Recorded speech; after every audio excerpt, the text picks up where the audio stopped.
Guys, luto na ang atong gulay para sa bag-ong tuig.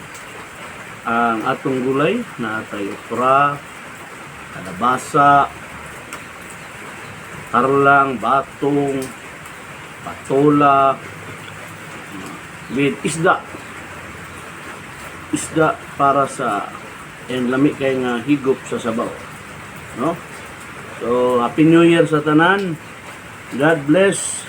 Naway healthy tanan, bisag daghan og kaon og karne. Naway mayong panlawas tanan para sa mga kaigsunan, mga minahal sa kinabuhi. Walay magsakit kay bawi ta sa gulay uban sa grasya sa Dios. Mag-bless ka nato sa atong mga pagkaon. So pamahaw, panudto, panihapon na siguro ni. Okay, late naman kaayo. So, salamat sa Ginoo. Ginoo na maghatag kanunay may panlawas sa matag usa. God bless.